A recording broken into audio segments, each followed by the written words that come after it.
Regresamos al noticiero, 12 y 8 minutos en toda la República Argentina, y del 14 al 20 de mayo de este año se cumplimenta, se celebra también, se rinde homenaje y se recuerda, entre otras cosas, la Semana del Parto Respetado. No soy yo quien les va a contar del tema justamente y la campaña Mi Parto, Mi Decisión, sino que tenemos del otro lado conectada a Luján Arcidiácono, coordinadora de la campaña justamente Mi Parto, Mi Decisión, por esta Semana de Parto Respetado. Así que le damos la bienvenida y abrimos el micrófono del noticiero para que nos cuente justamente los proyectos de ley, la iniciativa y en qué consiste esta semana y esta campaña en particular también. Hola, ¿qué tal? Muchas gracias por la invitación. Bueno, la campaña nace hace poco menos de un año, de una manera muy espontánea, a partir de redes sociales, en donde una serie de personas nos agrupamos en un proyecto que no es ni más ni menos que instalar este tema de qué es la violencia gineco-obstétrica en la agenda pública. Sí. Hablar de este tema, poder explicar de qué hablamos cuando hablamos de esta forma de violencia de género, y lanzamos, para poder trabajar en esta estrategia, un instrumento que es este pañuelo rojo con el lema Mi Parto, Mi Decisión, como un instrumento que nos identifica y que nos aúna a muchas personas y organizaciones en todo el país que venimos trabajando en esta temática. Así nace la campaña, porque entendemos que la gran parte de la sociedad no entiende todavía de qué hablamos cuando hablamos de violencia ginecobstétrica y que es necesario explicarla, ¿verdad? Sí.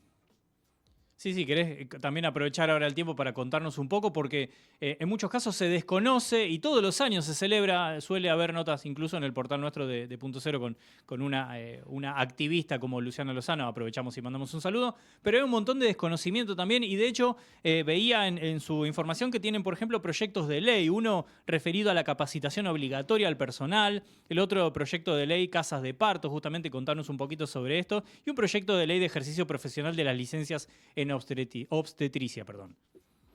Así es. Bueno, lo que sucede es que la campaña trabaja en la visibilización de esta problemática. Tenemos que entender que cuando hablamos de violencia ginecobstétrica, estamos hablando de algo que está definido en nuestra ley, ¿no? Nuestro marco normativo ya define a la violencia obstétrica como aquella que ejerce el personal de salud sobre los procesos sexuales y reproductivos, entendida o manifestada en un maltrato deshumanizado, en intervenciones innecesarias y en la patologización de procesos saludables. Tenemos que entender que cuando hablamos especialmente de la escena de los partos, parto-nacimiento, ¿no? Hablo sí. Parto, cesárea y demás, en nuestro país las estimaciones dan cuenta de que alrededor de 9 de cada 10 mujeres o personas gestantes sufren alguna forma de violencia obstétrica durante la atención de sus embarazos, el parto y o puerperio. Esto es alarmante, pero es así. Porque ¿qué entendemos por violencia ginecobstétrica? Esto del maltrato verbal o físico. Callate, lo estás haciendo mal, bien que te gustó, no te quejes, no sabes pujar, tu bebé se va a morir por tu culpa. Estas cosas se dicen todos los días. En este momento, mientras nosotros estamos hablando, esto está pasando porque es moneda corriente. Pero no es solamente el maltrato verbal. También el maltrato físico, el no dejar comer a una persona durante su trabajo de parto, el no dejarla tomar agua, el no dejar mover, obligarla a estar acostada, boca arriba, muchas veces con las piernas atadas.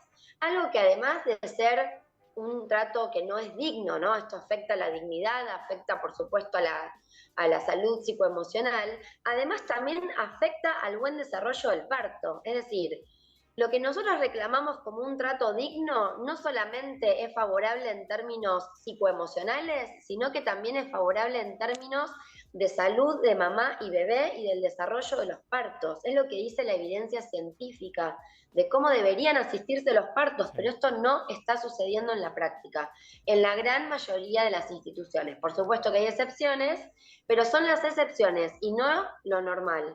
Lo que está bien es lo excepcional. Lo normal, lo habitual, lo que está, normal en términos de lo que está normalizado, sí, ¿no? Sí. De lo que está bien, es que las prácticas asistenciales están basadas más en costumbres que en evidencia científica. Esto también de, por ejemplo, acelerar los tiempos de los partos.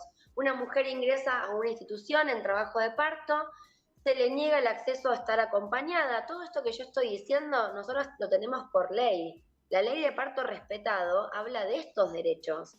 No nos dejan estar acompañadas, la ley pareciera que no existe, que no le importa a nadie, entramos solas, muchas veces incomunicadas, porque estamos en trabajo de parto, el celular no lo tenemos encima, con lo cual nuestra familia del lado de afuera no sabe lo que está pasando, nosotras estamos adentro solas.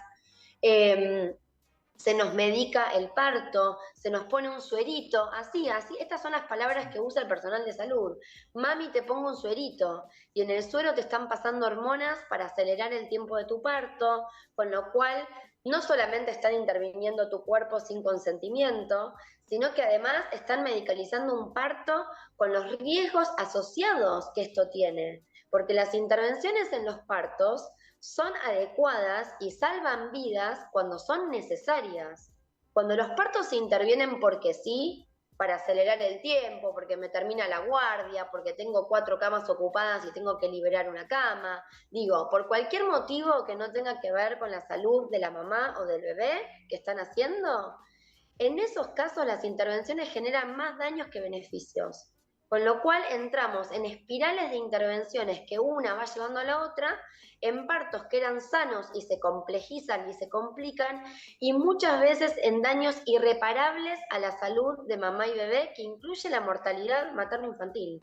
Entonces, esto nosotros lo tenemos que decir con estas palabras, porque muchas veces cuando hablamos de parto respetado, se piensa que estamos hablando de una moda, como si el parto respetado fuese parir, no sé, con una pelota, o parir en el agua, o parir en la casa. No, esto no tiene nada que ver con el parto respetado. El parto respetado es un parto libre de violencia. Y un parto libre de violencia es aquel en donde la mujer o persona que está siendo asistida, la persona gestante que está siendo asistida, es considerada una persona sujeta libre, libre de decidir y autónoma. Si el personal de salud entiende que nosotras no podemos decidir, que no entendemos, que no sabemos, que no importamos, si nuestras decisiones se tutelan, si nuestros cuerpos se intervienen sin siquiera explicarnos qué es lo que está pasando, eso es violencia ginecobstétrica. Y hoy estoy hablando de los partos porque estamos en el marco de este efeméride, Sí. ¿no? De la Semana Mundial del Parto Respetado. Pero lo mismo, prácticamente lo mismo que acabo de traer a esta charla, podríamos decirlo sobre la atención al aborto, la atención en una pérdida gestacional, la atención en otros procesos ginecológicos. Ojo que no es solo lo obstétrico. La cantidad de denuncias expresadas por mujeres que han ido, por ejemplo, a que les retiren el DIU, que es un tratamiento anticonceptivo que tiene que ser colocado o retirado por personal de salud. Una mujer no se puede autogestionar el uso de un DIU o de un tratamiento hormonal de larga duración. No te puedo contar la cantidad de denuncias que tenemos de mujeres que quieren que le retiren el DIU y el personal de salud les dice que no, que cómo se lo va a sacar, que ya tiene muchos hijos, que venga dentro de 6 meses, y así las van pateando, o al revés. Entonces, esto tiene que ver con un juicio moral que hace el personal de salud sobre las decisiones de las personas, y por eso nosotras pedimos una capacitación. Y acá te respondo lo del proyecto de ley. Sí. Entendemos Perdón, que este tema... perdón que te interrumpa, Luján. Antes que pases a contarnos lo de los proyectos, quiero agregar algo, a ver, desmentime si no es así también. He escuchado en algunas oportunidades que incluso como en lugares, en clínicas, sanatorios, en lugares privados, obligan a las mujeres a que se hagan una cesárea porque se cobra aparte como una forma también de generar más ingresos para el establecimiento en el área privada. ¿Esto puede ser así también? Bueno, mira, eso se dijo durante mucho tiempo. Nosotros no tenemos este registro de que en términos económicos sea más caro la asistencia a la cesárea, no es tanta la diferencia. Lo que sucede es que en un día un profesional puede asistir ¿cuántas cesáreas? 5, 6, 7 cesáreas. En un día puede asistir un solo parto. Eso es lo que pasa. Hay un modelo de producción en donde el tiempo vale muchísimo. Claro. Y los partos son largos. Acompañar un parto en los tiempos biológicos de un parto implica muchísimas horas. Entonces, acá lo que empieza a pasar es que como el tiempo vale y la hora del personal vale, y las camas se liberan, y las camas también tienen un valor, el valor de la cama ocupada, ¿no? Sí. Esto tiene un valor, entonces hay un rendimiento económico que el sistema necesita, y esto explica muchas de las prácticas que se han establecido, porque si no, yo siempre digo, no podemos pensar que hay decenas de miles de personas que estudian carreras de salud para dañar a conciencia. Lo que está pasando es que hay una mala formación profesional y que hay tiempos y protocolos de las instituciones que obligan al personal de salud también a trabajar de esta manera, en contra de la evidencia científica y, como dirían las Naciones Unidas, en contra de los derechos humanos, porque la vulneración de una persona en su parto es una vulneración a los derechos humanos, ¿no? Es un atentado a la dignidad, a la salud, a la vida muchas veces. Entonces, esto lo tenemos que decir con estas palabras porque es así de grave. Y tenemos que cuestionar cómo el sistema de salud trabaja en este sentido. Yo te quiero contar que Argentina tiene índices de cesáreas altísimos. Todos son estimaciones, porque acá también tenemos un problema. Hay un Estado que no está relevando adecuadamente los datos. Las estimaciones que tenemos son a partir de datos recortados y de relevamientos de la sociedad civil. Pero sabemos que el promedio de cesáreas en muchas provincias de nuestro país es del 50%, y que en instituciones privadas llegamos a índices del 80%. ¿Estamos diciendo que 8 de cada 10 mujeres no pueden parir? ¿Que tienen complicaciones en los partos que ameritan una cirugía mayor como una cesárea? Claro. ¿O que 8 de cada 10 mujeres eligen libremente una cesárea? No, no es eso lo que está pasando. La Organización Mundial de la Salud hace 40 años dijo que más de un 15% de cesáreas no puede ser explicado por motivos de salud. 15%. Nosotros manejamos promedio del 50%. Claro. Este número lo que nos da la pauta es de que hay una mala calidad asistencial y que hay malos manejos del personal de salud en cuanto a los protocolos de atención, porque muchas veces las cesáreas terminan siendo necesarias por las propias prácticas que se realizan durante la atención al parto. Entonces, por eso nosotras pedimos una ley de capacitación obligatoria al personal de salud en violencia ginecobstétrica, que obligue a capacitarse, porque no están obligados, no hay capacitaciones obligatorias en esta temática, no hay capacitaciones de referencia, las pocas que hay están esparcidas y no sabemos muy bien cuáles son los contenidos y son de carácter voluntario. Esto no puede ser así, necesitamos una capacitación de referencia a nivel nacional.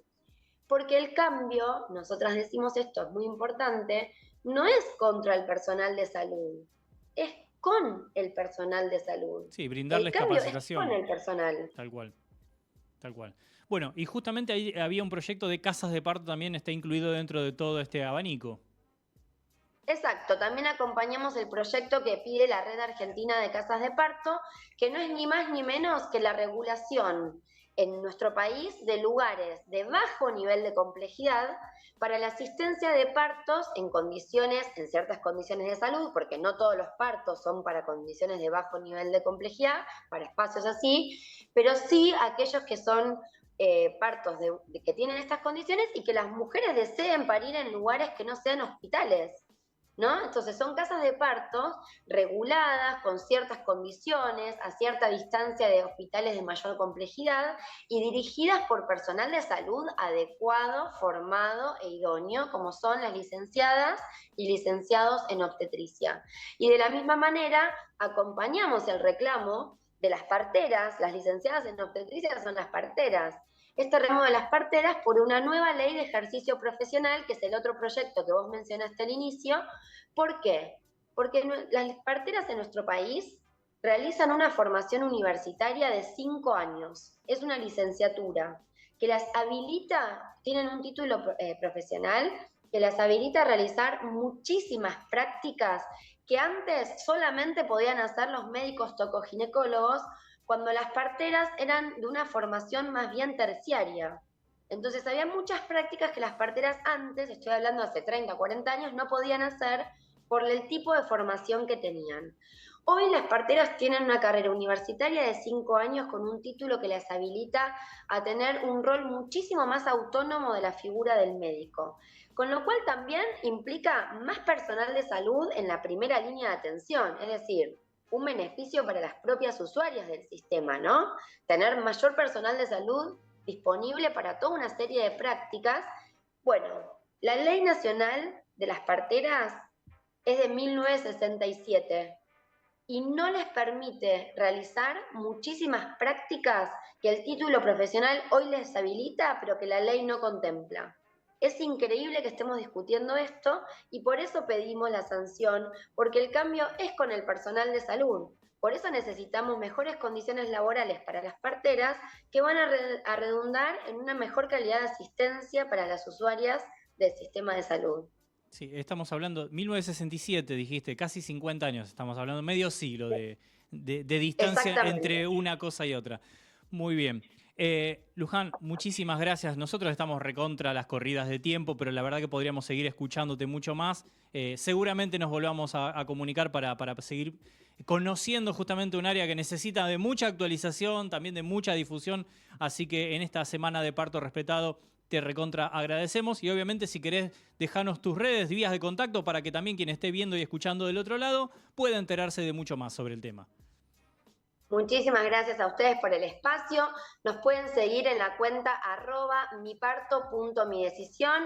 Allí se pueden sumar a la campaña, que es un espacio abierto de construcción colectiva, y solamente también decir que acompañamos a mujeres y personas gestantes en rondas para difundir los derechos y construir herramientas de prevención y de empoderamiento, y de la misma manera acompañamos a víctimas de violencia ginecobstétrica en rondas de acompañamiento, de espacios terapéuticos y de orientación para denunciar para quienes así lo desean. Así que se pueden poner en contacto con nosotras.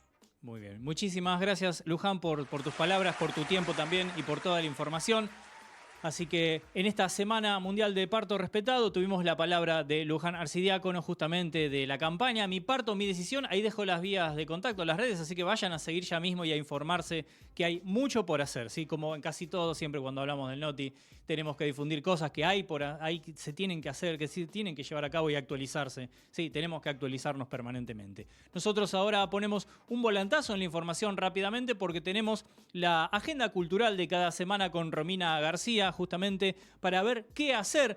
Pueden ser personas gestantes, pueden ser madres, padres, la familia, pueden ser de todo. Sí, es cuestión de agarrar papel, lapicera y empezar a anotar qué nos recomienda Romina y elegir justamente qué hacer en los próximos días. Así que, sin perder más tiempo, porque nos apremia, la escuchamos y la vemos a Romina García con la agenda cultural. Hola, ¿qué tal? Les habla Romy, un saludo a todos los que lo están escuchando desde el otro lado y un saludo enorme también a todo el equipo del Noti. Y bueno, como todos los viernes vengo a traerles un par de recomendaciones de actividades que están dentro de la agenda cultural para que puedan salir a recorrer nuevos espacios, conocer lugares que quizás no conocían y empaparse también de todo el arte que tienen para ofrecernos la ciudad de Buenos Aires. Así que sin más, arrancamos con la primera recomendación que se dio a partir de lo que es el Día Internacional de los Museos, que se estuvo festejando el día de ayer, jueves 18 de mayo. Todos los años se festeja en esta fecha y digamos que se festeja para concientizar sobre la importancia del rol que tienen estas instituciones sobre lo que es el intercambio cultural y también lo que es el enriquecimiento de la cultura.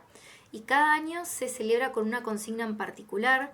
Este 2023 se centra en lo que es en la contribución fundamental de los museos a lo que es el bienestar y el desarrollo sostenible de cada comunidad. Así que a raíz de todo esto, en la ciudad de Buenos Aires se están presentando distintas propuestas que se van a extender hasta mañana sábado 20, organizadas por los museos de la ciudad. Hay actividades, muestras y visitas en los distintos espacios que participan de este evento. Por ejemplo, que pueden hacer mañana sábado 20 de mayo. El Museo de la Reta va a tener una nueva edición de lo que es la Feria Motivo Impreso, que es una feria de arte y producción gráfica. También de 17 a 19 horas en este mismo lugar el público va a poder recorrer los stands de cerámica, arte gráfico, ilustraciones y disfrutar de una tarde junto a los ilustradores, ceramistas y a los hacedores de arte. Y también a las 17 va a haber un happy hour de lectura a cargo de Fer Blasco, donde se propone redescubrir, digamos, el ejercicio de escribir para transformarlo en una actividad lúdica, liberadora y colectiva. Y también mañana sábado los museos de distintos puntos van a estar llevando a cabo visitas guiadas especiales a las 17 horas. Por ejemplo, en el Museo Saavedra va a estar el recorrido de Restaurando la Historia, que es un recorrido guiado por las salas permanentes del museo, poniendo en valor el rol del restaurador y la importancia también del trabajo de la conservación del patrimonio. Y después tenemos, por ejemplo, también en el Buenos Aires Museo va a estar el recorrido de Mujeres de todos los tiempos, con un recorrido guiado por la colección para conocer a las mujeres que fueron y son fundamentales para la historia de la ciudad de Buenos Aires. Así que esto es como muy brevemente algunas de las actividades que pueden hacer, pero la realidad es que hay un montón de lugares para visitar y hay un montón de actividades para hacer.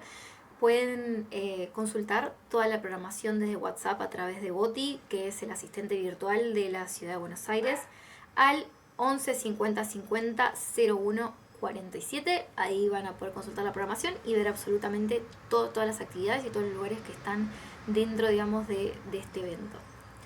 Y bueno, pasando a la segunda recomendación, tenemos lo que es Memorias del Futuro, porque el colectivo artístico Cabinet Ocio, conformado por Celina Saubidet y Marina Molinelli Wells, expone Memorias del Futuro justamente en la Casa de la Cultura del Fondo Nacional de las Artes, que fue residencia de Victoria Ocampo. Para aquellos y aquellas que quizás no conocen a Victoria Ocampo, fue una de las protagonistas fundamentales de la cultura argentina en lo que fue el siglo XX. Fue escritora y editora y fue una mujer que amplió los horizontes artísticos y culturales de la época, abriendo, digamos, nuevos espacios para el intercambio y la circulación del arte. Y justamente su residencia, que fue construida en los años 20 y que está ubicada en Barrio Parque, fue la primera casa racionalista de América Latina y en la actualidad, digamos, se declaró como Patrimonio Histórico Nacional y recibe propuestas expositivas que lo que hacen es intervenir los espacios para darle nuevos sentidos. Y este justamente es el caso de Memorias del Futuro, que propone un diálogo con el arte y el diseño contemporáneo desde una mirada más colaborativa. Por ejemplo, en algunos casos de esta muestra las obras surgieron a partir de materiales reciclados y recuperados.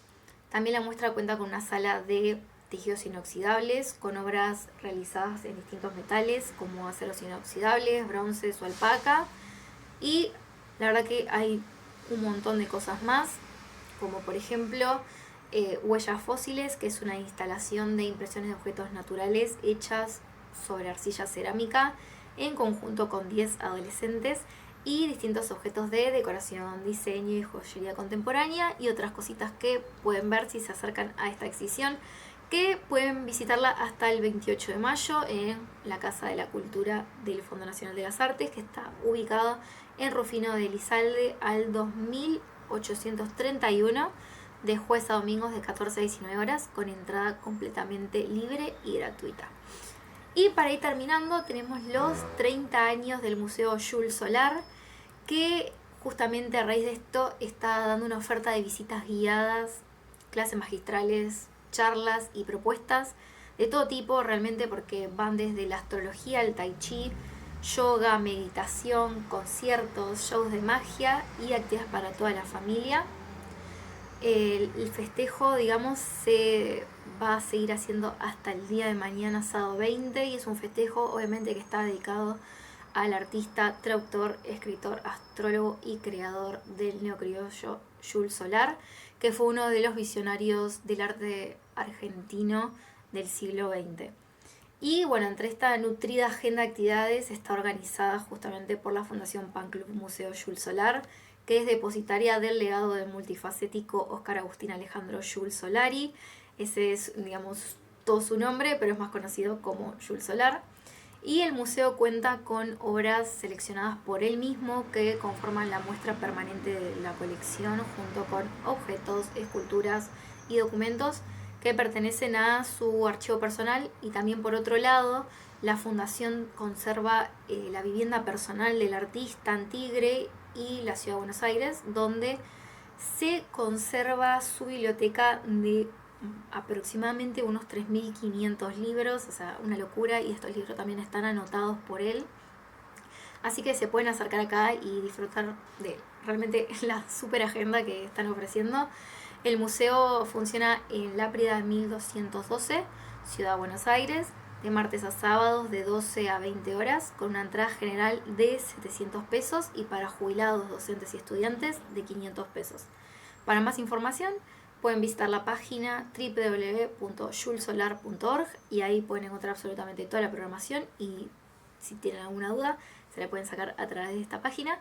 Así que bueno, esas fueron todas las recomendaciones para este viernes 19 de mayo y nos estaremos viendo la semana que viene, así que muy buen fin de semana para todos y todas y ojalá puedan acercarse a alguna de estas exhibiciones y hacer alguna de estas actividades. Así que les mando un beso.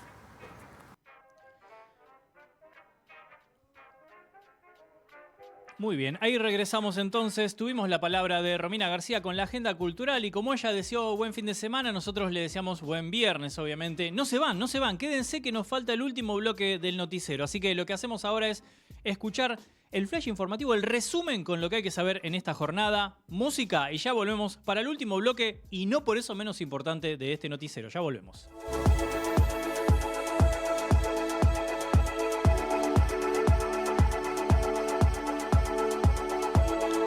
Pesos y pobreza. La canasta básica aumentó 6,3% en abril y una familia necesitó 203.369 pesos para no ser pobre. El grupo familiar, integrado por 2 adultos y 2 menores, requirió 94.148 pesos para no quedar bajo el umbral de indigencia. Lista definitiva. Este viernes es el último día para solicitar cambios en el padrón para las elecciones. La Cámara Nacional Electoral lo anunció para pedir modificaciones o solicitar la baja de personas fallecidas. Ecuador en crisis. El presidente Guillermo Lasso disolvió el Congreso y convocó a elecciones generales anticipadas en Ecuador. El mandatario usó un recurso constitucional en medio del juicio político en su contra. QR para todos. El Banco Central anunció la obligatoriedad para aceptar pagos con QR mediante todas las aplicaciones de billetera digital. La medida de la entidad financiera entra en vigencia el viernes 1 de septiembre.